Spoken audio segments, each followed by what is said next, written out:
Va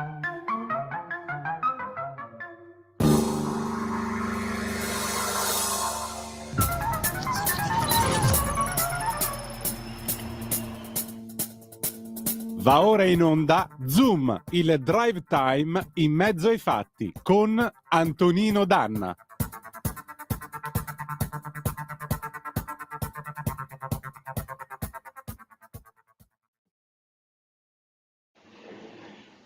Amiche e amici miei, Manando all'avventura, buonasera, siete sulle magiche onde di Radio Libertà. Questo è Zoom, il drive time in mezzo ai fatti. Io sono Antonino Danna e questa è la puntata di oggi, mercoledì 22 di maggio dell'anno del Signore 2024. Cominciamo Santa Rita, auguri a chi si chiama Rita, la santa degli impossibili. Cominciamo la nostra trasmissione, vi ricordo, date il sangue, in ospedale serve sempre. Salverete vite umane, chi salva una vita umana salva il mondo intero, ma soprattutto abbiamo una grande notizia, il notizione, annunciazione.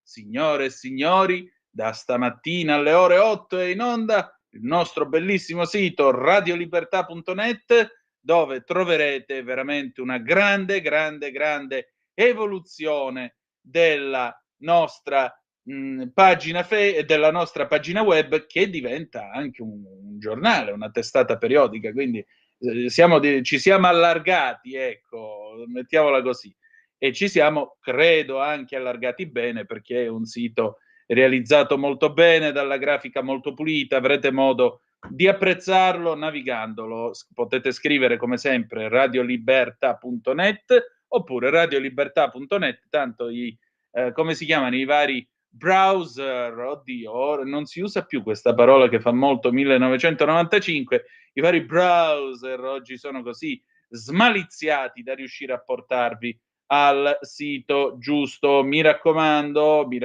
perché troverete firme, troverete gli editoriali del direttore Giovanni Sallusti, troverete anche le nostre pillole, le cose che facciamo noi, il Bamba della settimana, eccetera, e molto altro ancora, verso nuove mirabolanti avventure. Ordunque, cominciamo la nostra trasmissione. Caro Davidino, buon lavoro a te lassù in plancia comando.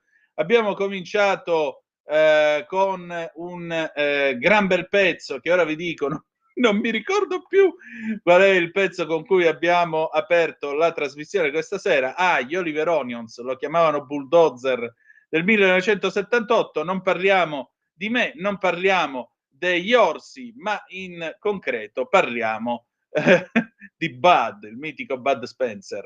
Ma oltre agli orsi e a Bud ci sono anche i lupi e qualcos'altro. Ne parliamo adesso con Paola D'Amico, Sua Soavità, l'amica degli animali. Sigla. Pronto? Eccoci. Allora, vostra Soavità, buonasera e ben trovata. Da sempre un'isa di leggerezza quando dici vostra Soavità. Allora, io ho girato, chi può collegarsi e vedere la vostra pagina, vedere un video, magari può anche appassionarsi, perché non è mia questa immagine, mi è arrivata a WWF, perché oggi è la giornata della biodiversità e quindi WWF ha organizzato delle belle puntate che vanno avanti fino a domenica in varie zone naturalistiche d'Italia, e questa immagine arriva praticamente dal lago di Orbetello. Sì, Maremma, questo quindi. video bellissimo di questo lupo. Davide, se lo prepari, così lo facciamo vedere ai nostri ascoltatori sul canale 252 del Digitale Terrestre. Appena ci sei, dammi un cenno che così lo prendiamo. Che è seduto, un bellissimo lupo, sembra anche giovane, seduto di fronte al lago in osservazione, tranquillo, pacifico, e uno dice come non innamorarsi di un lupo, dà un senso proprio di serenità e non fa certamente paura. E quindi Orbetello, il lago che ha anche frequentato, una oasi naturalistica, pensate, conviviamo con queste creature veramente stupende. Un lupo che, lo ricordiamo, non ha bisogno dell'uomo, se la cava benissimo da solo, anzi, che probabilmente in tante zone che frequentiamo ci osserva e ci lascia tranquillo, non ci disturba, come diversamente facciamo noi. E quindi diciamo che in queste settimane in questa settimana della biodiversità, oggi è la giornata, accade proprio oggi, però in questi giorni ci sono tanti appuntamenti nelle oasi. Per chi vive in Lombardia c'è l'oasi di Banzago, il bosco di Banzago, dove ci sono anche animali salvati, trasferiti, alcuni poi non rilasciati, altri vivono lì perché non hanno magari più la possibilità di volare, se parliamo di volatili. Ma c'è anche in Veneto l'oasi di Valle Averto, c'è l'Emilia che ha l'oasi di Ghirardi, la Toscana appunto al lago di Burano, in tantissime zone naturalistiche giù in tutta Italia. Quindi diciamo, se si vuole vedere qualcosa, visitare un luogo dove l'essere umano può convivere con gli animali selvatici pacificamente, ecco, diciamo, questa è l'occasione. Ma arriviamo alla giornata di biodiversità dopo 2 giorni si sta celebrata la giornata alle api, perché lunedì era la giornata mondiale delle api. Non è un caso che in queste settimane che sono un po' il risveglio della natura, segnano il risveglio della natura, i selvatici, i volatili che preparano i loro nidi si concentrino queste giornate, ed è, diciamo, un modo per ricordarci di questo mondo che non è soltanto nostro. Allora, sia nel caso di altri animali in pericolo, sia nel caso delle api, c'è molto che noi possiamo fare. Ho parlato con Giovanni Carotti, che è un entomologo molto bravo, che lavora nel Parco Nazionale dell'Appennino Tosco-Emiliano, e lui è uno di quegli esperti che partecipa a un progetto vinto come capofila del parco l'anno scorso. Intanto stiamo vedendo il video del lupo, ripresa Orbetello, Paola. Dimmi se non è bello. È stupendo questo lupo così maestoso che guarda verso il lago, c'è quasi una sensazione nobiliare nel suo atteggiamento. Esatto, e poi grande pace. Quindi sì, è vero, una grandissima pace, straordinaria anche la quiete della laguna d'Orbetello, veramente. Il silenzio. Straordinaria. E questa è un'immagine veramente bella, sono contenta che mi sia arrivata proprio pochi minuti prima di cominciare con voi. Però dicevo, sul Parco Nazionale dell'Appennino Tosco-Emiliano l'anno scorso ha vinto un progetto europeo importante, di 5 anni, 3,2 milioni di finanziamento, con altre zone d'Italia, dalle Marche al Lazio, per capire se è possibile aiutare gli impollinatori. L'ape, ma non solo l'ape, perché ci sono tante specie di impollinatori. Abbiamo 30.000 specie di cosiddetti apoidei conosciuti. In questo progetto praticamente sono andati a studiare l'ambiente, è un anno che ci lavorano già, e si sono accorti che rispetto a quello che si aspettava di trovare, gli impollinatori sono caduti proprio di numero, in modo importante. Ma cosa sta succedendo? Succede che a gennaio, febbraio abbiamo avuto delle temperature un po' fuori stagione, se ricordate, non faceva così freddo, no? Momenti di caldo. Quei momenti di caldo, noi abbiamo il termometro, abbiamo il servizio meteo, le previsioni, possiamo metterci il cappotto, toglierlo, rimetterlo, gli animali no. Per cui, parlando di insetti, di api, di impollinatori, si sono svegliati, sono usciti in cerca di cibo, magari qualche fiorellino c'era già pronto per prendere il polline. Il problema è che poi c'è un freddo. È tornato il freddo, piogge abbondanti, piogge che hanno fatto anche cadere rapidamente molti alberi, stanno devastando anche le alberi da frutto, no? Perché se cadono i fiori non ci sarà frutto.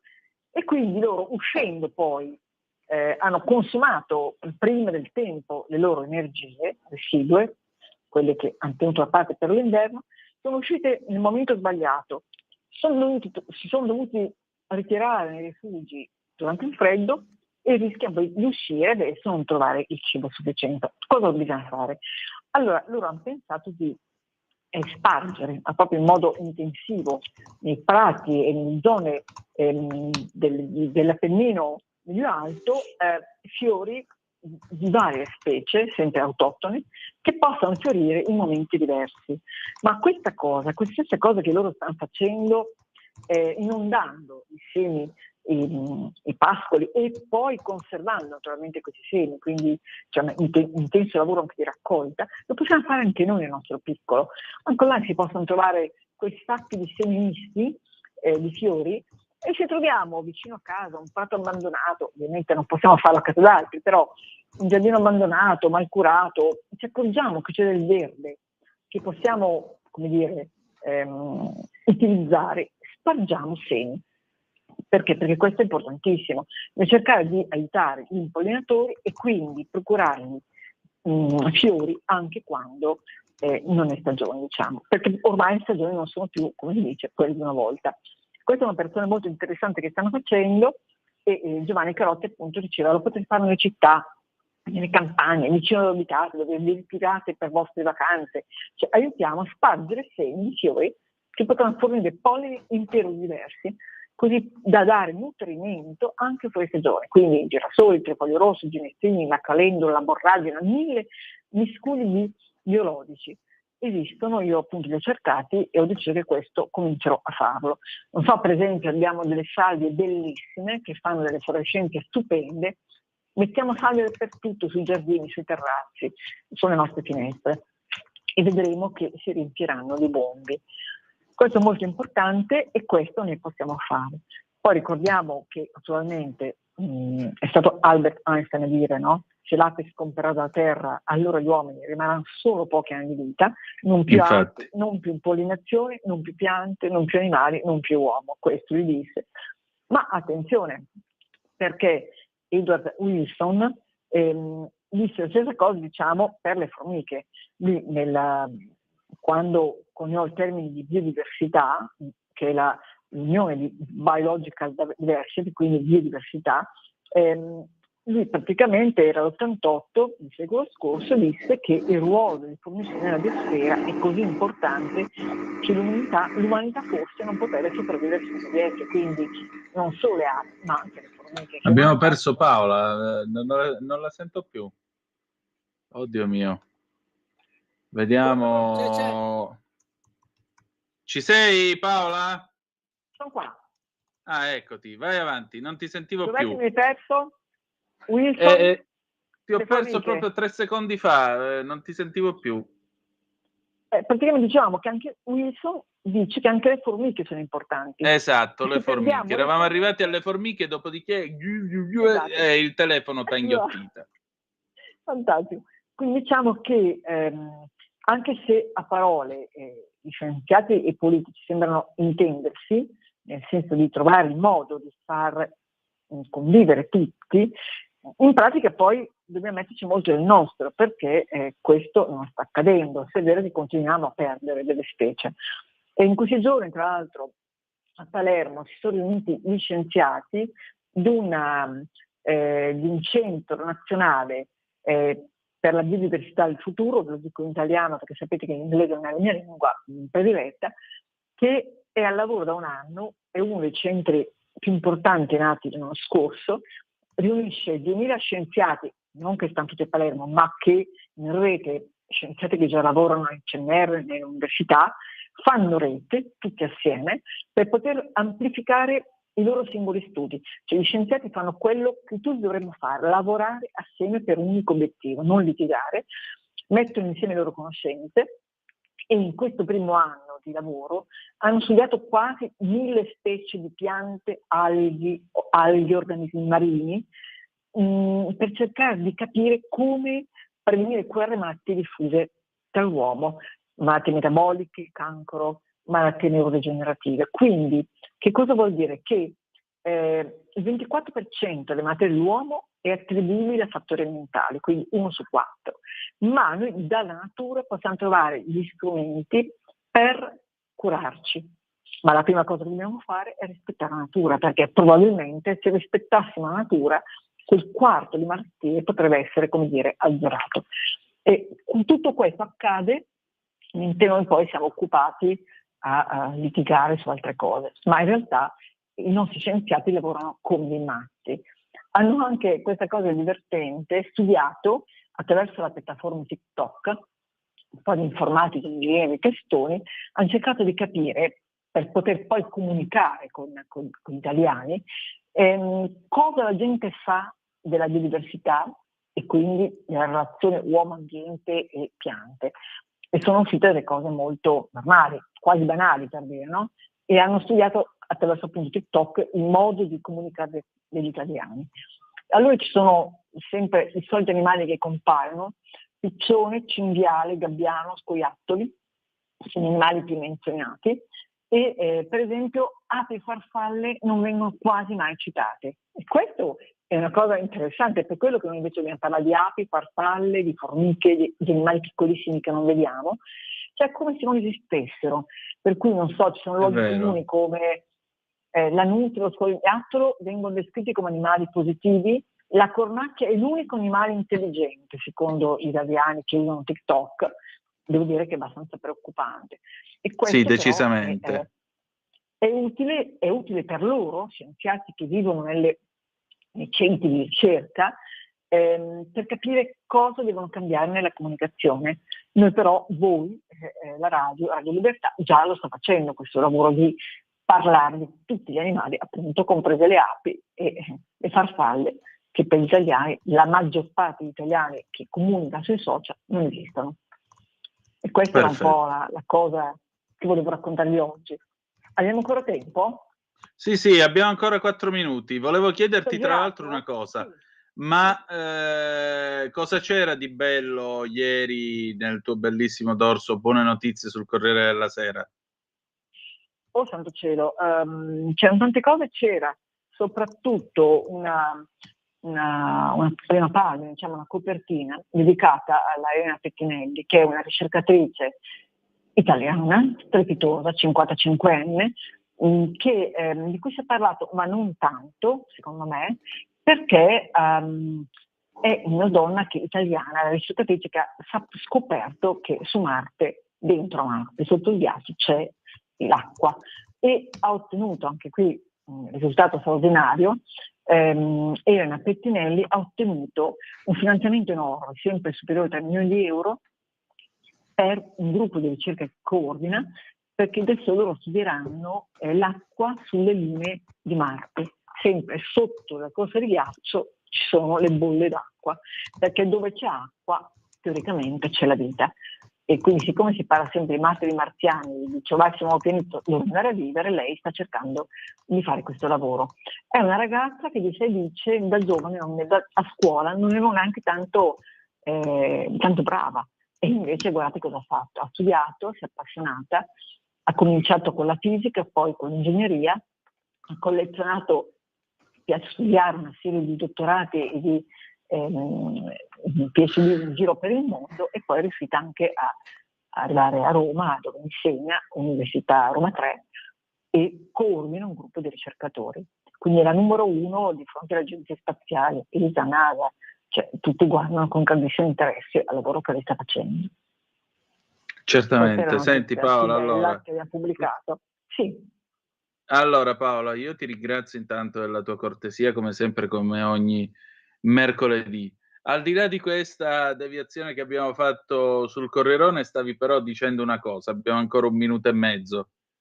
No, vabbè, ve l'anticipo. Parleremo delle ghiandaie marine la settimana prossima e dei ragni, perché si è scoperta una cosa molto divertente, ma vi lascio un po' di curiosità appese alla, diciamo, una cosa sui ragni da cui noi possiamo imparare molto. Molto bene, e allora avremo modo di capire sia la pazienza che la tela del ragno, direi. Sì, perché anche i ragni ci fanno un po' schifo, invece no, dobbiamo imparare ad apprezzarli.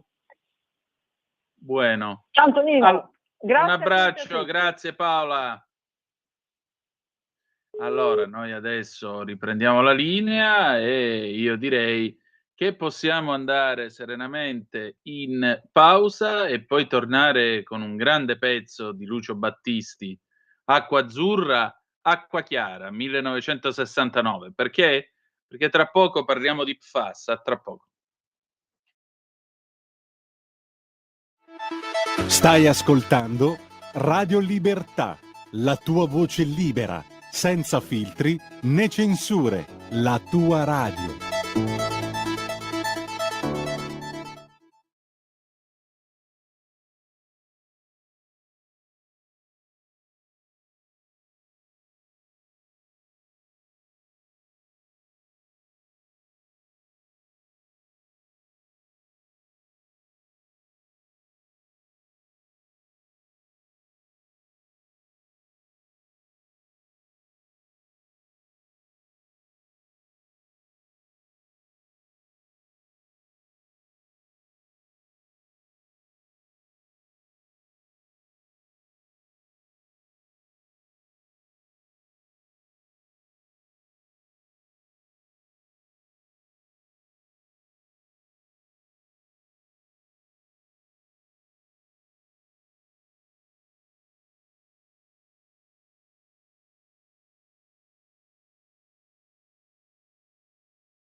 E rieccoci qua di nuovo sulle magiche onde di Radio Libertà, le 18:33 in questo momento, e naturalmente siete all'ascolto di Antonino Danna qua con Zoom, il drive time in mezzo ai fatti, ladies and gentlemen. 0292947222 se volete intervenire per telefono, oppure 340-670-9659. Perché avete ascoltato l'immortale Lucio Battisti con questo magnifico pezzo del 1969, Acqua Azzurra, Acqua Chiara?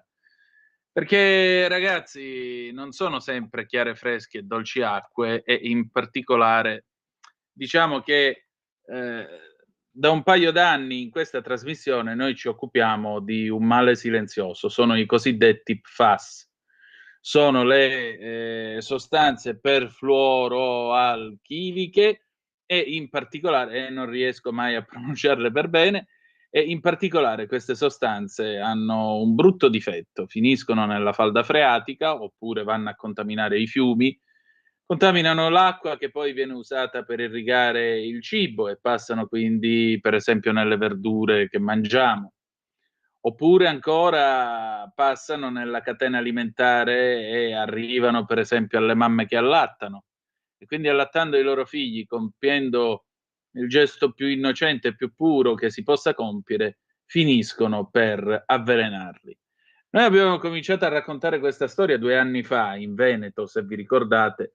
Abbiamo fatto svariati speciali a proposito di questo cratere, circa 300.000 italiani in 52 comuni tra Padovano, Vicentino e Veronese che subiscono i danni di una fabbrica che è stata chiusa alcuni anni fa e che ha avuto tutto il tempo per far percolare queste sostanze mortali, in alcuni casi anche cancerogene, nella falda freatica, e quindi l'acqua è stata avvelenata. Non è piacevole, non è bello vedere madri che hanno figli diciottenni con il colesterolo di un uomo di 80 anni, quindi non è assolutamente gradevole, e rovina tutto questo la vita di queste ragazze e di questi ragazzi.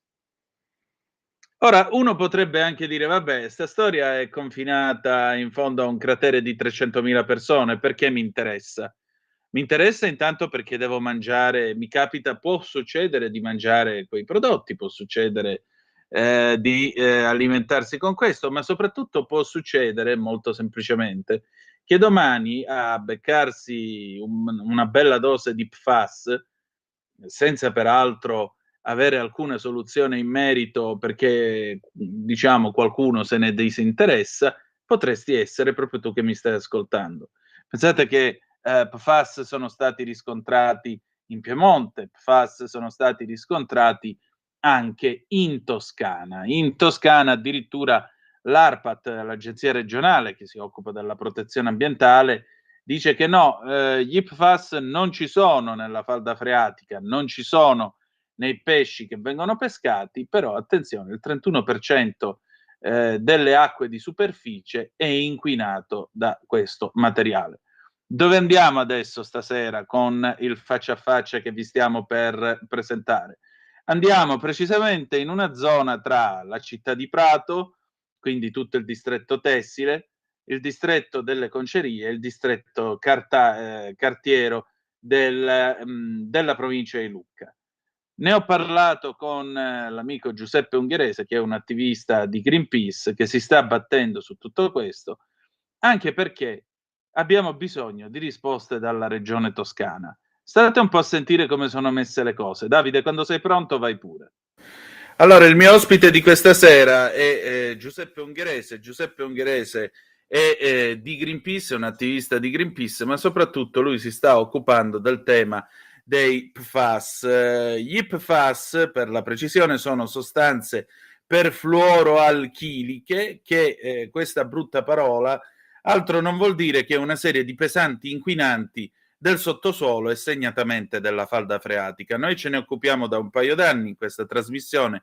Abbiamo cominciato parlando del Veneto, della zona tra il Vicentino e il Veronese, 300.000 abitanti coinvolti, circa 52 comuni all'interno di questa sorta di cratere, dove una vecchia fabbrica a partire dagli anni 70 dopo la sua chiusura ha cominciato a percolare tutto questo materiale inquinante nella falda freatica. Questo significa che ci sono, per esempio, ragazzini di 16-18 anni che hanno valori di colesterolo o malattie che troveremmo in un uomo di 80 anni e più. Ecco, e adesso che cosa è successo invece in Toscana? Ben trovato intanto e grazie. Salve, salve, è un piacere essere con voi. Quello dei PFAS è un problema che si allarga a macchia d'olio. Da anni, diciamo, sappiamo del problema del Veneto, stanno emergendo grandi problemi anche in Piemonte e proprio recentemente con Greenpeace ci siamo occupati di andare ad approfondire la questione in Toscana. Abbiamo effettuato dei campionamenti su alcuni fiumi della Toscana che ricevono proprio gli scarichi di importanti distretti industriali. In Toscana non ci sono aziende chimiche specializzate proprio nella produzione di queste molecole, ma ci sono tanti potenziali utilizzatori e in base ai nostri dati abbiamo scoperto che ci sono elevate contaminazioni intorno al distretto Conciario, in provincia di Pisa, nella zona di Santa Croce sull'Arno, nel distretto tessile della zona di Prato, ma anche nel distretto cartario lucchese e nella zona dove insistono i vivai della zona di Pistoia, perché anche alcuni pesticidi che vengono utilizzati nelle produzioni agricole, ma anche florovivaistiche, contengono dei PFAS come principio attivo. Quindi il quadro che ne è venuto fuori è altamente preoccupante e in parte conferma quello che già aveva messo in evidenza il CNR nel lontano 2013. Qui parliamo di contaminazione ambientale, quindi di fiumi, ma non dell'acqua potabile e proprio per questo, diciamo, abbiamo chiesto alla Regione Toscana di approfondire la questione e verificare se sussistano o meno problemi anche nelle acque che vengono, diciamo, erogate nelle abitazioni delle persone. Ecco perché io qui sul sito dell'ARPAT trovo questo aggiornamento del 13 ottobre scorso dal titolo Percentuale delle stazioni di monitoraggio delle acque e del biota con residui di PFAS anni 2018-2022 e dice che nessun superamento degli standard di qualità ambientale è stato riscontrato nei campioni di pesce, biota, e nelle acque sotterranee. Il 31% delle stazioni in acque superficiali ha invece superato gli standard. Quindi in realtà l'allarme c'è, come 31% significa che la macchia d'olio si sta allargando. Sì, l'allarme c'è e i dati dell'ARPA che fa dei periodici monitoraggi lo confermano. È chiaro che poi gli enti di controllo ambientale fanno il loro lavoro, ma poi serve un mandato da un punto di vista politico eh, e quindi in questo caso della regione di andare ad approfondire la situazione, trovare le fonti inquinanti e intervenire a monte.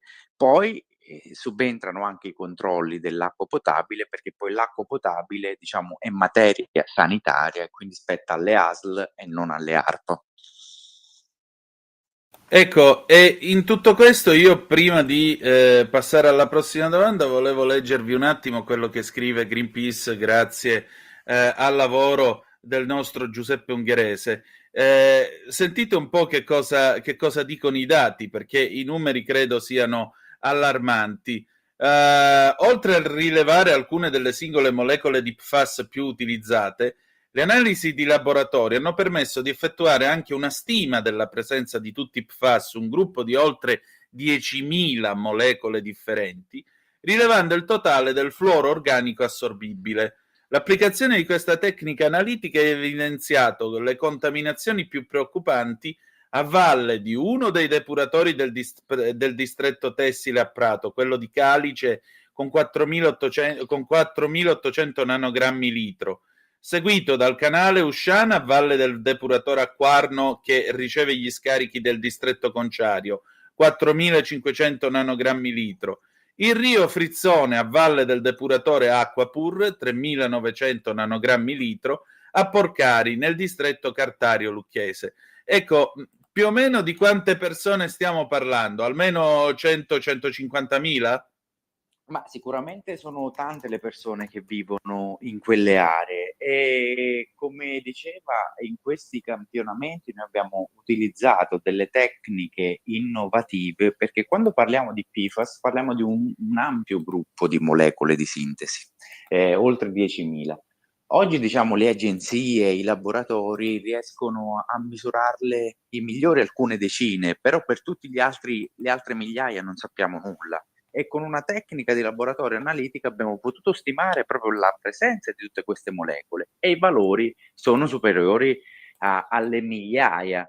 Quindi la situazione è veramente allarmante e diciamo su questo aspetto poi stride il comportamento degli enti regionali, perché nonostante i numerosi solleciti sembrano voler sottovalutare la situazione e io quotidianamente ricevo contatti da persone della zona che sono allarmate, vorrebbero sapere qualcosa di più, e gli enti non danno le risposte, necessarie alla popolazione. Quindi in tutte queste aree la popolazione è in una sorta di limbo di conoscenze, perché non sa se i loro alimenti sono sicuri, se l'acqua potabile è intaccata da questa contaminazione. Insomma, servirebbero delle risposte, che ad oggi purtroppo ancora non ci sono. Ecco appunto, anche questo. E che cosa pensate di fare? Volete rivolgervi alla magistratura? Volete presentare un esposto?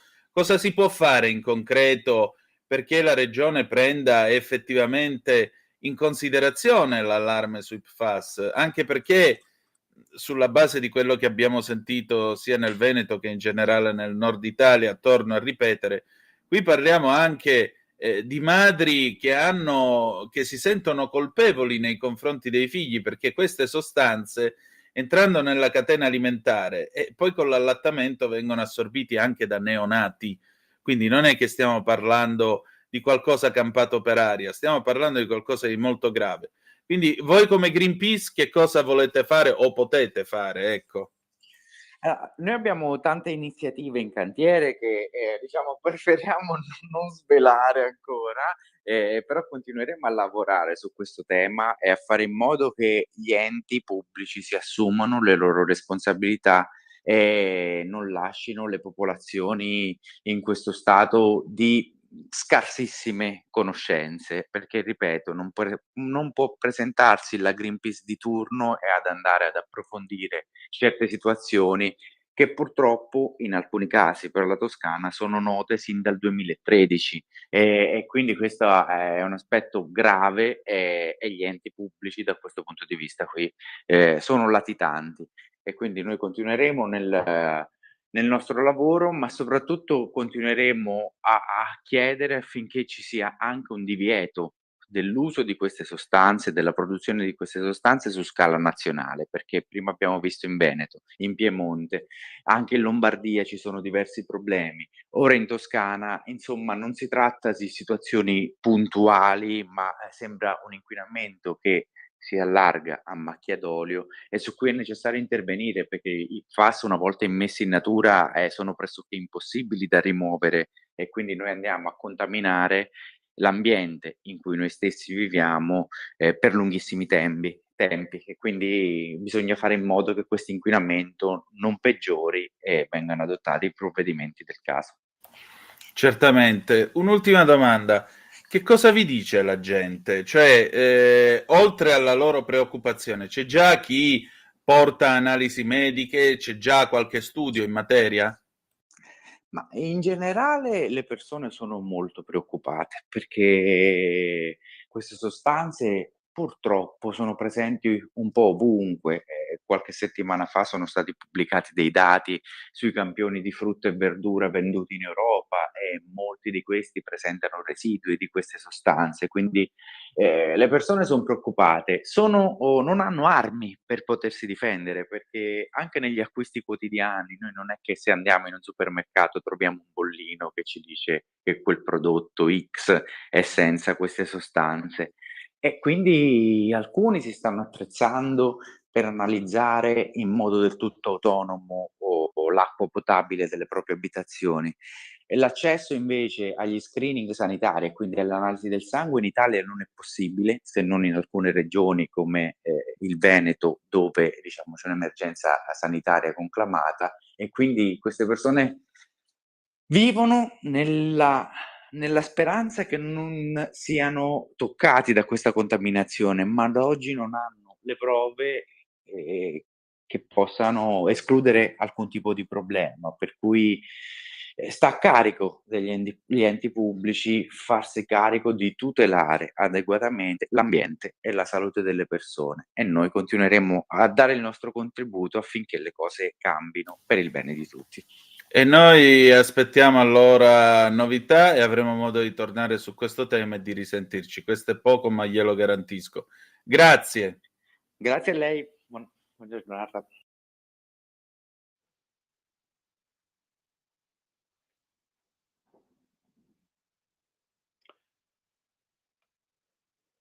E allora rieccoci qua, avete ascoltato questo documento che credo vi darà molto da riflettere, le 18:48 minuti e 50 secondi. Da questo momento il telefono è aperto 029294 7222 oppure 340 670 9659 se volete dire la vostra attraverso il WhatsApp o la zappa, che dir voglia, sì, amiche e amici miei, ma non dell'avventura. Nel frattempo andiamo a dare anche un'occhiata all'ANSA in mezzo a questo nostro vasto mondo, andiamo a sentire un pochettino che cosa viene fuori, vediamo un pochino. L'ANSA apre con una notizia, Gran Bretagna, Sunak convoca le elezioni anticipate per il 4 luglio, il Premier ha annunciato formalmente la convocazione del voto alla nazione da Downing Street. Poi ancora, lavori a Capodichino, incidente in un cantiere della metro a Napoli, un morto e 2 feriti, forse un guasto ai freni. Guerra in Medio Oriente, diffondono un video di soldatesse rapite da Hamas, vi schiacceremo. Infine Meloni, con questo governo mai nessun grande fratello fiscale, pronta a nuove modifiche. Andiamo a vedere questa notizia perché la vogliamo leggere. Le terribili immagini autorizzate dalle famiglie degli ostaggi che premono per una ripresa delle negoziazioni. Le TV israeliane hanno trasmesso il video del rapimento delle 5 soldatesse israeliane rapite dal kibbutz di Nahal Oz il 7 ottobre scorso, la cui diffusione è stata autorizzata dal Forum delle famiglie per degli ostaggi. Nelle terribili immagini si vedono attorniate dai miliziani di Hamas Liri Elbag, Karina Ariev, Agam Berger, Daniela Gilboa e Naama Levi, appena catturate e sanguinanti. Vengono ammanettate, fatte sedere sotto minaccia delle armi, condotte su una jeep e portate nella striscia. Una delle frasi ripetute dai terroristi di Hamas è: cani, vi schiacceremo tutti, e ancora siete belle sioniste. Le 5 sono ancora prigioniere a Gaza. Il Forum delle Famiglie ha sottolineato di aver autorizzato la diffusione del video per sollecitare l'immediata ripresa dei negoziati sul rilascio degli ostaggi. Il governo israeliano ha sostenuto non deve perdere un minuto di tempo in più, deve tornare al tavolo negoziale oggi. Andiamo a vedere invece la BBC, che apre appunto con la notizia delle elezioni in Inghilterra. Rishi Sunak ha annunciato appunto le elezioni generali il 4 luglio prossimo, questo con una dichiarazione rilasciata fuori da Downing Street. Dopo aver parlato della pandemia del Covid, dopo aver parlato dello schema dei prestiti, erano gli aiuti per il Covid e infine la guerra in Ucraina, ha detto che la domanda a questo punto è: di chi vi fidate?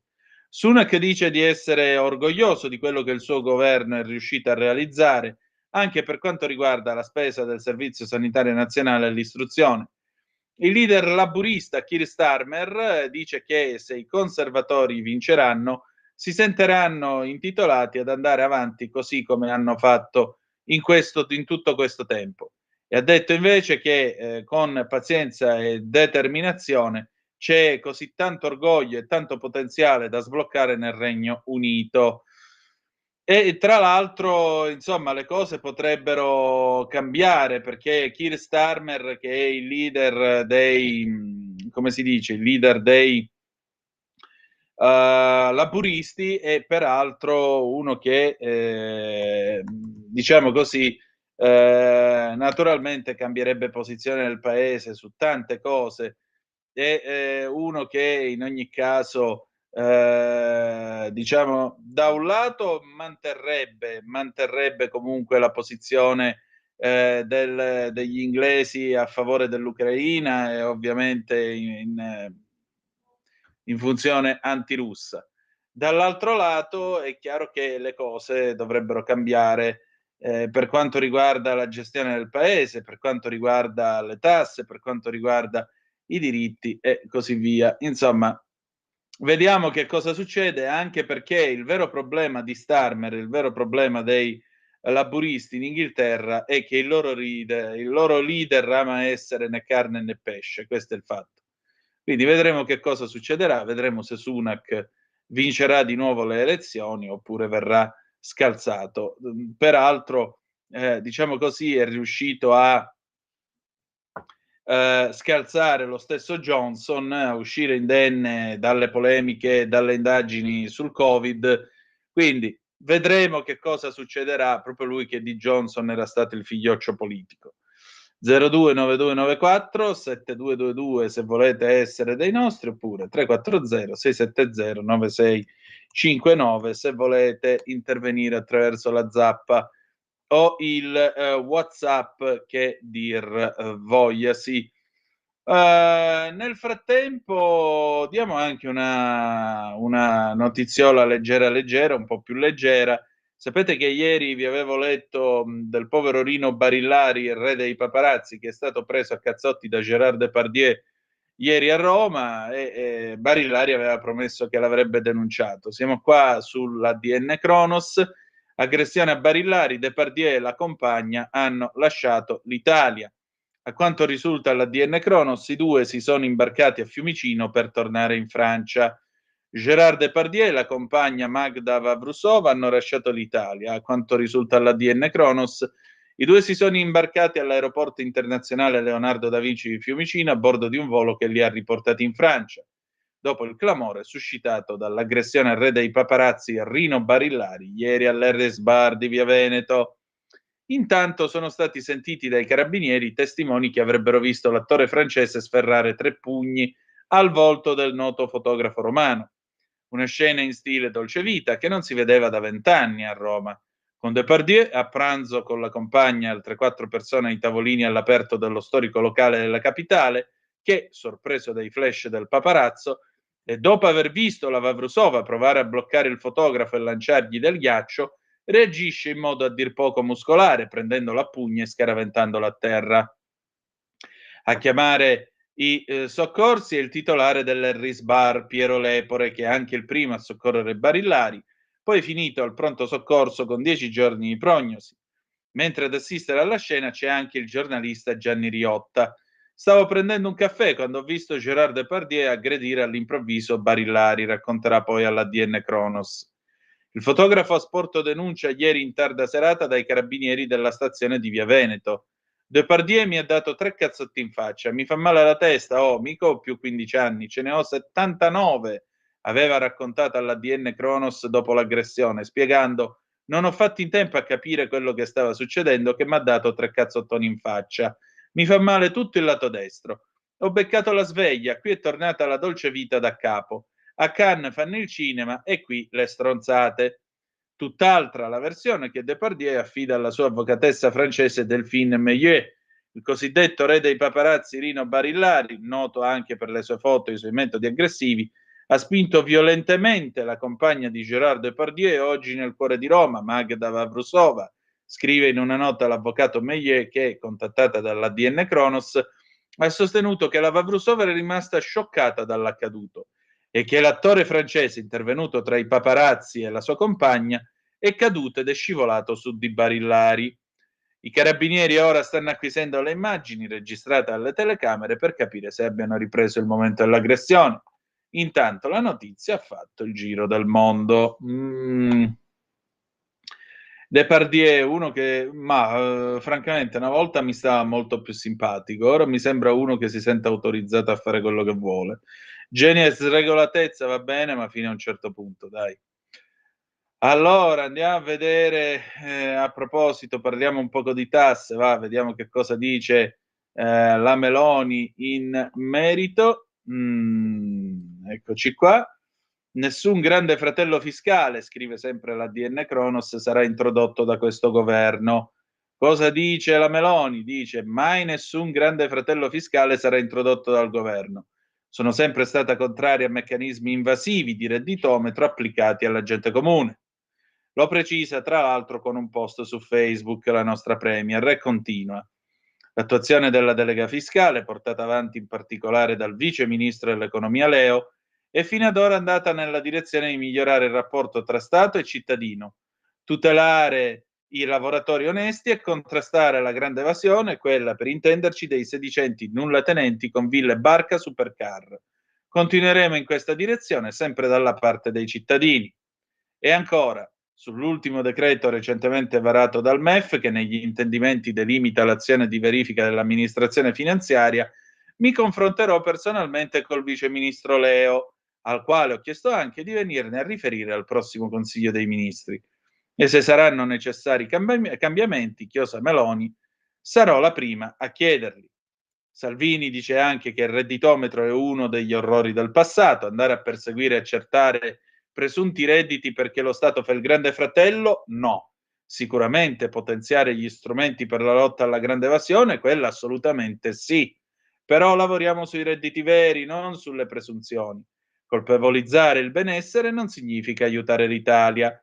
Così il vice premier e leader della Lega, Matteo Salvini, parlando della questione redditometro, ai microfoni del Rosso e il Nero su Rai Radio 1. E adesso alle 18:59 minuti e 37 secondi, noi andiamo in pausa e poi ci sentiamo una sigletta che non lo so, mi mette sempre tanta allegria. I Jefferson 1975. Sempre più liberi con la tua radio è il nuovo sito che mette in prima pagina opinioni, firme, notizie, uno sguardo nuovo e originale sui fatti che ci circondano. Il nuovo quotidiano online. Semplicemente radiolibertà.net.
Uizzi!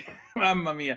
No, niente, io quando sento sta canzone, non lo so, mi mette un'allegria sciocca, senza motivazione, però a me i Jefferson piacevano e quindi ogni tanto mi piace risentire questa sigletta. Alle 19 minuti e 46 secondi in questo momento, 029294 7222 se volete essere dei nostri. Abbiamo ancora una ventina di minuti, poi ci saluteremo alle 19:30 con il Qui Parlamento di stasera. Abbiamo parlato stamattina, ho avuto il piacere di parlare con la senatrice Erika Stefani e abbiamo parlato ovviamente della riforma Cartabia, soprattutto della necessità di ridurre il cosiddetto effetto deflattivo, come si dice nell'italiano pulitino, elegantino, rotondino, ben vendemmiato dal vocabolario degli avvocati l'effetto deflattivo, cioè sgonfiare, ridurre il lavoro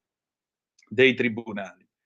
E in effetti mi ha dato da pensare perché, insomma, giustamente la Stefani è un'avvocatessa e come tale ragione parla da avvocatessa, lo sentirete nella sua intervista, tra l'altro, che molto gentilmente mi ha rilasciato, e lei giustamente diceva questo, con il vecchio rito, specialmente quando si trattava per esempio delle separazioni o dei divorzi, c'era la possibilità di fare una prima udienza nella quale in un certo senso si saggiava il terreno. Nella seconda udienza si entrava in partita, diciamo così, e quindi l'avvocato poteva fare tutta la sua parte, poteva mettere in campo tutte le sue armi. Con la riforma Cartabia, sostanzialmente qui è un po' come giocare una partita al golden goal, perché ti devi sparare le tue cartucce direttamente all'inizio e dopo come va. Non è così però che si raggiunge la deflazione dei tribunali, non è così che si riducono le cause pendenti, non è così che si riducono queste cose. Io personalmente, infatti poi lo sentirete nell'intervista, personalmente io sono sempre stato a favore per quanto riguarda le cause civili della mediazione e conciliazione. Me ne sono occupato per Italia Oggi più di una decina di anni fa, girando mezza Italia e conoscendo personaggi, alcuni veramente bislacchi, altri invece che erano persone serie e ci credevano davvero, e molto probabilmente forse bisognerebbe potenziare ancora di più questi mezzi di composizione stragiudiziale delle questioni, specialmente per le piccole cose di condominio, specialmente per le piccole cose che riguardano la vita di tutti i giorni, senza bisogno di caricare un magistrato di un impegno, di vedere le carte e così via. Si va in un istituto di mediazione e conciliazione, si espongono le proprie ragioni e via. Sì, esattamente. La sigla finale andrà dopo, come si è detto, dopo la fine di qui Parlamento.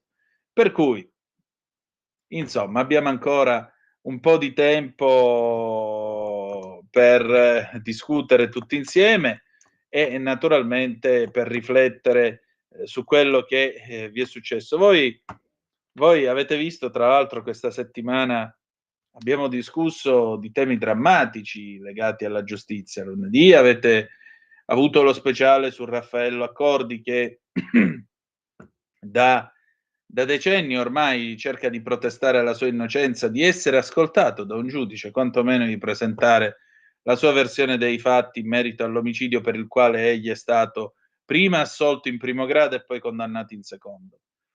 E poi ieri in attesa di giustizia con la signora Laura, nome di fantasia, che è stata violentata da un extracomunitario che aveva già un bel po' di fogli di via sulla coscienza nel lontano 2009, e in particolare la signora Laura, ecco, ha dovuto vedere il suo stupratore diventare cittadino italiano, prendersi un bellissimo diploma, quindi ha studiato a spese della collettività, la collettività che siamo io, tu e tutti gli altri fessi che paghiamo le tasse, che cerchiamo di comportarci per bene, che non andiamo in giro a stuprare gente, che non andiamo in giro a violentare, che non andiamo in giro a fare casino.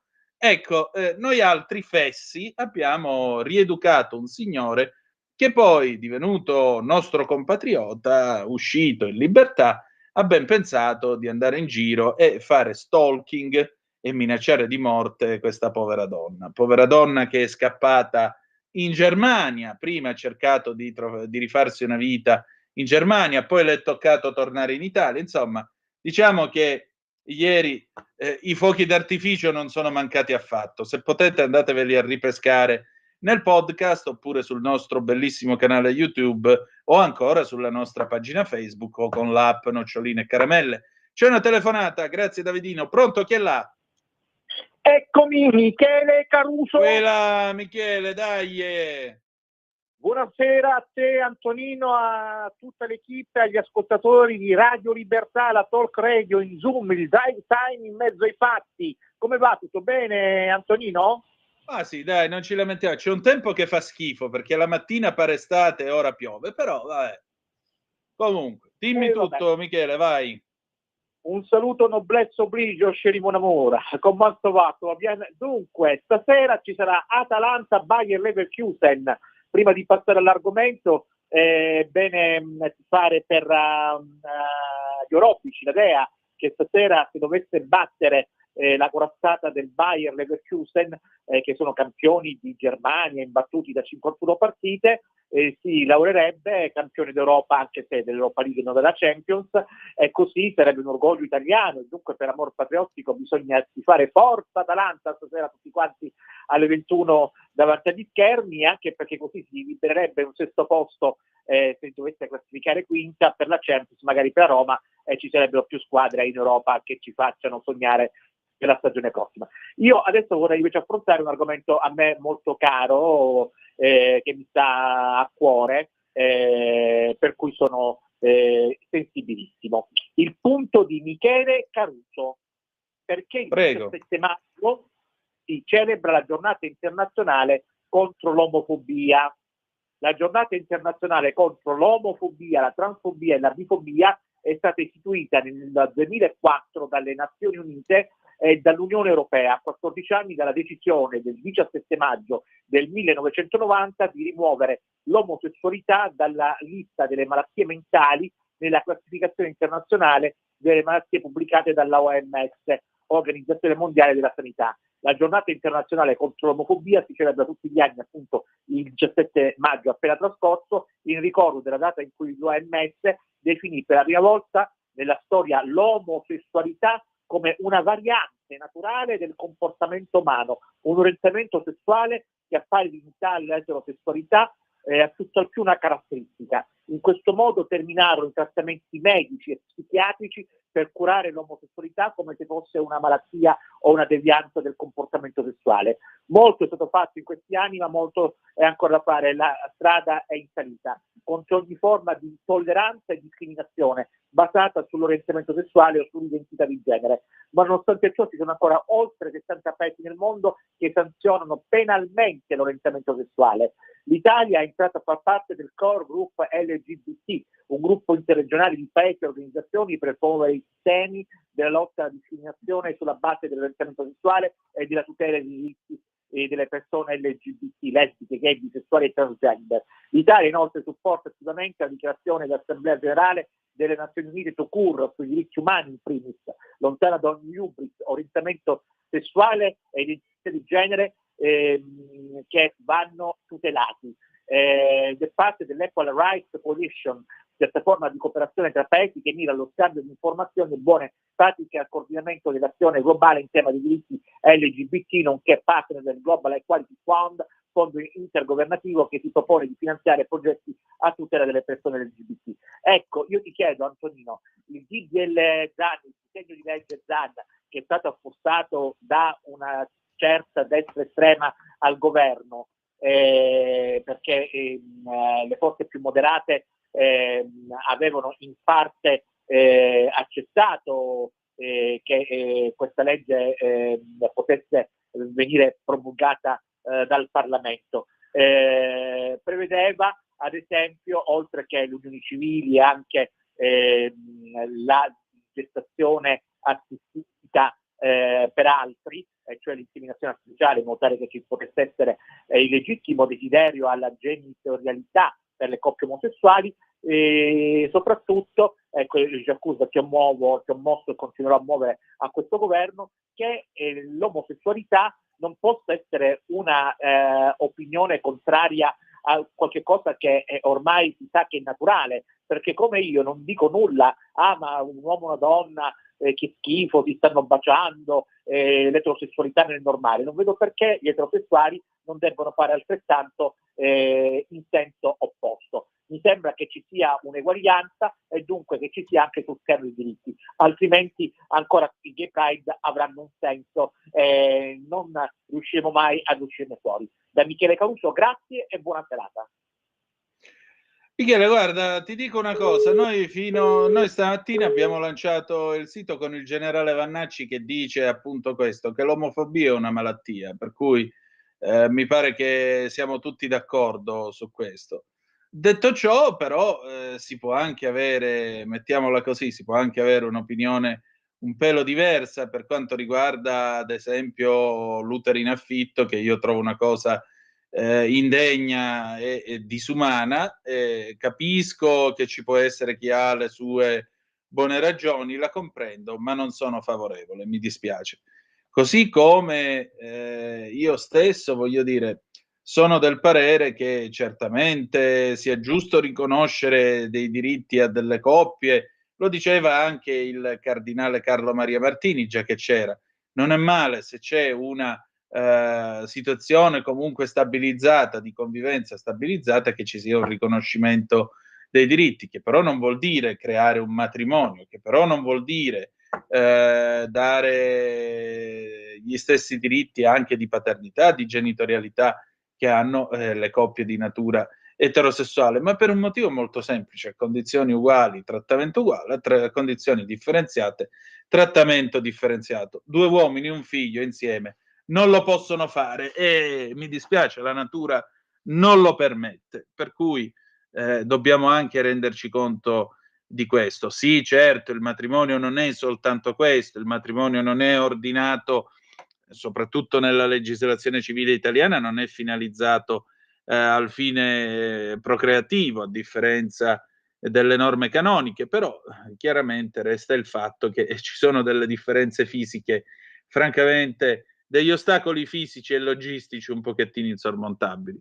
Detto ciò, il concetto è molto semplice: fate l'amore con chi vi pare e amen, insomma. Una volta che siete maggiorenni, adulti e vaccinati, ve la vedete tra di voi. Mica stiamo a guardare che cosa fanno delle mutande altrui, né si giudica la gente per l'uso che fa delle mutande altrui. Questo è poco, ma sicuro. Or dunque, intanto si sono fatte le 19, 14 minuti e 32 secondi. 0292947222 se volete dire la vostra, oppure 340 670 9659. Aggiungerei anche un'altra cosa: a me non scandalizza nemmeno il gay pride. Scandalizza però che ci sia una parte di mondo LGBT insieme alle femministe o insieme a donne comunque che sono nate, cresciute e pasciute in Italia con tutti i diritti che sono loro riconosciute, e così anche omosessuali nati, cresciuti e pasciuti in Italia con tutti i diritti che gli vengono riconosciuti e che non mi pare che questo governo abbia tolto, i quali però fanno le manifestazioni pro-Palestina. Gli omosessuali a Gaza mi sa che fanno dei bei voli però dal 7° piano dei palazzi, quindi non fanno lo stage surfing sulla folla e così via. Quindi insomma, però vabbè, quando faranno il Gay Pride a Gaza, guarda, andiamo assieme, non ti preoccupare, portiamo pure Lorenzo Viviani, andiamo a vedere il Gay Pride di Gaza. Io però credo che difficilmente per i prossimi 20 anni almeno ci sarà una cosa del genere in quel di Gaza, almeno finché durerà Hamas e finché durerà l'Iran che lo appoggia, o meglio non l'Iran, attenzione, perché l'Iran è un nobile paese che ha una grandissima storia alle spalle e una civiltà millenaria alle spalle. Ora non vorrei ripetere la battuta che fece il presidente Leone davanti allo Scià, ma sì, la ripeto, perché anche noi a Napoli abbiamo il nostro Ciro a Mergellina. Ma detto ciò,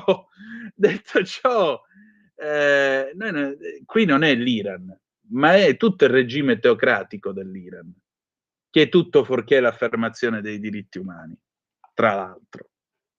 Questo sempre per fare conto unico e chiudere tutto il conto. 0292947222 se volete dire la vostra, oppure 340 670 9659 se volete intervenire attraverso il WhatsApp o la zappa, che dir voglia. Sì, le 19:17 minuti, abbiamo ancora 13 minuti scarsi tutti per noi, li possiamo utilizzare anche per riflettere sulle ultime notizie del giorno, su quello che è successo. A proposito, oggi Chico Forti, dice l'ADN Cronos, è uscito dal carcere di Verona alle 14 ed è andato a trovare sua madre in quel di Trento, non si vedevano da 16 anni, sua madre ha 96 anni, non vedeva appunto suo figlio dal 2008, ieri il via libera da parte del Tribunale di Sorveglianza di Venezia alla richiesta avanzata dal difensore per motivi umanitari. La visita di Forti nella casa della madre a Trento durata circa 3 ore, non è potuto uscire dall'abitazione. All'incontro presenti anche lo zio Gianni e il fratello Stefano, quindi anche qui questa è per esempio un'altra storia che mo ci vuole. Chico Forti, anche lui avrebbe diritto probabilmente a una, come possiamo dire, una revisione del suo processo, una revisione dei fatti. Uno che si è protestato innocente in tutti questi anni. In tutti questi anni ci sarà un motivo. Allora, l'ANSA, torna il maltempo a nord, allerta gialla a Milano, grandine e disagi al traffico nel torinese, temporali anche in Emilia e Veneto, attivo il monitoraggio sui fiumi Seveso, Lambro, Delta del Po. Non si escludono le frane, andiamo a vedere allora che cosa succede, visto che molti di voi probabilmente sono in viaggio. Insomma, qui l'allarme è ancora di maltempo sul nord Italia, scrive l'ANSA in materia. Andiamo a vedere un pochettino qualche altra notizia. In surf sul Brenta, show a Bassano, il video spopola. Andiamo bene. Andiamo veramente bene. Torniamo giù. Federica Pellegrini diventa una Barbie. Cos'altro c'è? Ah, ecco qua. Questo ve lo voglio leggere perché è molto interessante ed è sempre l'ADN. Parliamo un po' di politica, va. Sondaggio Fratelli d'Italia al 28%, tra la Lega e Forza Italia è parità. La rilevazione eseguita dall'istituto demoscopico noto Sondaggi per porta a porta, PD al 20,5%. Questo è di oggi pomeriggio, ladies and gentlemen. Fratelli d'Italia 28%, seguito dal PD al 20,5%. E quanto emerge dal sondaggio eseguito dall'istituto demoscopico noto Sondaggi per porta a porta relativo alle intenzioni di voto alle prossime elezioni europee. Il Movimento 5 Stelle si attesta al 15%, quindi il pareggio tra Forza Italia e Lega entrambe al 9%. Azione, AVS, Stati Uniti d'Europa al 4%. Sotto la soglia la lista di Cateno De Luca al 3%, la lista Santoro al 2%, Alternativa Popolare allo 0,5%. Su questa base, noto sondaggio, ha anche simulato un'attribuzione dei seggi. Fratelli d'Italia 23-25 eletti, PD 15-17, Movimento 5 Stelle 11-13, Lega e Forza Italia 7-9, ballano tra 0 e 3 eletti Azione, AVS, Stati Uniti d'Europa sul filo della soglia del 4%. Vi pongo una domanda, 0292947222, a voi va bene l'idea di un pareggio con Forza Italia alle europee? Quale ritenete sia la soglia invece diciamo accettabile per quanto riguarda il risultato delle europee? Perché stando a questo sondaggio sarebbe un pari e patta, quindi tra i 7 e i 9 seggi alla Lega e i 7 e i 9 seggi a Forza Italia. Anche qui è da valutare. Tra l'altro, nel caso della Lega dovremmo contare forse un seggio di meno, perché il generale Vannacci si presenta come candidato indipendente, quindi poi farebbe evidentemente un reparto a sé rispetto naturalmente alla disciplina di partito, perché è chiaro che gli altri eletti, se Matteo Salvini va e gli dice devi votare questo provvedimento, è ovvio che lo fanno per disciplina di partito. Quindi anche qui c'è da valutare. Vi basta 9%, pari e patta con Forza Italia? Secondo voi è sufficiente? 0292947222 se volete intervenire, oppure 340 670 9659 se volete intervenire attraverso il WhatsApp o la zappa che dir vogliasi. Vi ripeto appunto questo sondaggio che è stato realizzato da Noto Sondaggi per porta a porta relativo alle intenzioni di voto alle prossime elezioni europee. Vi ricordo che si vota 8 e 9 giugno. Movimento 5, dicevo, Fratelli d'Italia 28%, quindi resterebbe primo partito, seguito dal PD al 25%, quindi con una lieve crescita in questo caso, perché più o meno lo davano quanto? 18-19 rotti. Il Movimento 5 Stelle si attesta al 15% e poi Lega e Forza Italia quota 9% per entrambe. Seguono Azione, AVS, Stati Uniti d'Europa 4% e non dovrebbero entrare all'Europarlamento la lista di Cateno De Luca 3%, Santoro al 2% e Alternativa Popolare 0,5%. E allora vi ripeto, qui si tratta di un'attribuzione seggi, Fratelli d'Italia oscilla fra 23 massimo 25 seggi e quindi 23-25 eletti, PD 15-17, 5 Stelle 11 massimo 13, Lega e Forza Italia se la giocano entrambi tra 7 e 9 eletti e poi tra 0 e 3 Azione, AVS, Stati Uniti d'Europa che se la giocano lì sul filo della soglia del 4%. Veramente una sfida molto coinvolgente, devo dire. Credo che notte del 9 ci sarà veramente da seguire questa sorta di duello in fondo tra la Lega e Forza Italia. Secondo voi perché più del 9? Perché la Lega può superare Forza Italia? Soprattutto la Lega può superare Forza Italia secondo voi sulla base di questo sondaggio che parla di sostanziale pareggio? Ma a voi andrebbe bene sto pareggio? 0292947222 e questo naturalmente è la notizia, credo una notizia, un elemento sul quale meditare questa sera. Evidentemente il buon Bruno Vespa si porta avanti anche lui sul lavoro e chiede, indaga, si affida ai sondaggi e vediamo che cosa viene fuori dal fantastico mondo delle percentuali.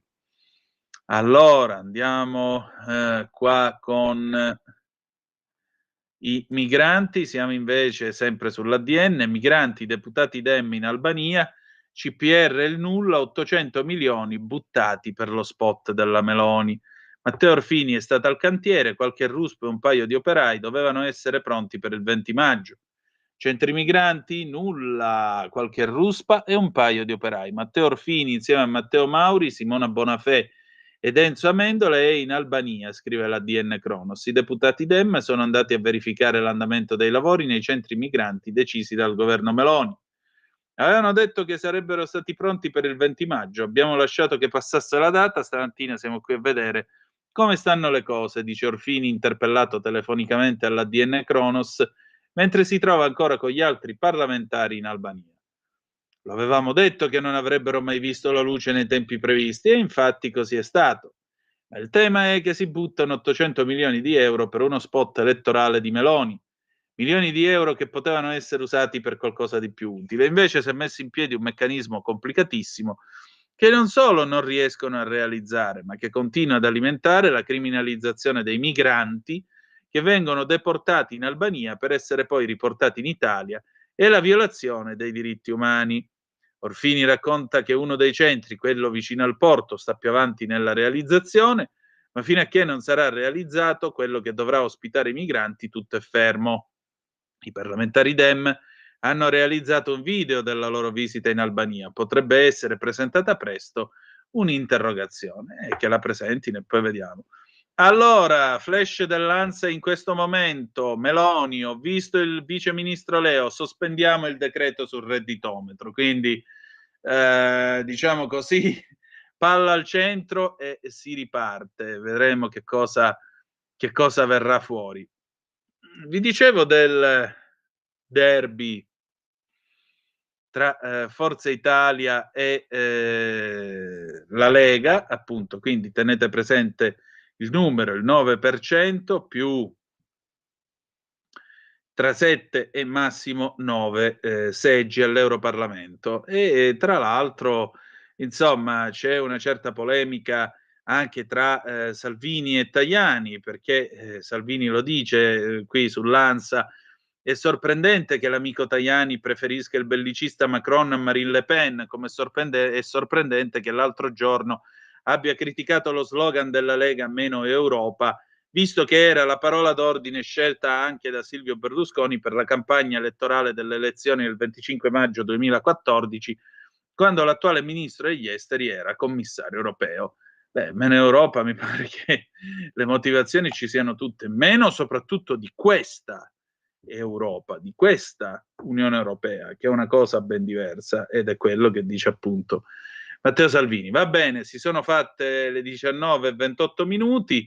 Io direi, caro Davide, di chiudere la nostra trasmissione e passare al qui Parlamento con la senatrice Erika Stefani. Sei d'accordo?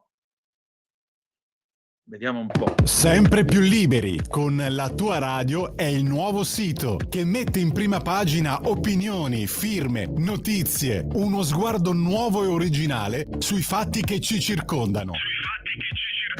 Il nuovo quotidiano online. Semplicemente radiolibertà.net.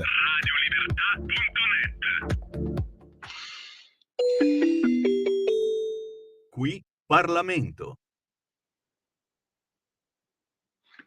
E allora adesso ascolterete la conversazione con la senatrice Erika Stefani, in particolare questa nostra conversazione per motivi diciamo così logistici è stata registrata stamattina, ma naturalmente l'argomento è argomento che tocca a tutti noi, la riforma Cartabia, quindi la riforma della giustizia. Noi chiudiamo qui, appuntamento domani 18:05 trattabili sempre sulle magiche onde di Radio Libertà. Che dire di più, che io vi ringrazio come sempre. Ricordatevi che the best is yet to come, il meglio deve ancora venire. La canzone con cui ci salutiamo dopo il qui Parlamento è dei Beatles, Hello Goodbye del 1967. E ricordate che malgrado tutto, the best is yet to come, il meglio deve ancora venire. Vi ha parlato Antonino Danna. Buonasera.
Qui Parlamento.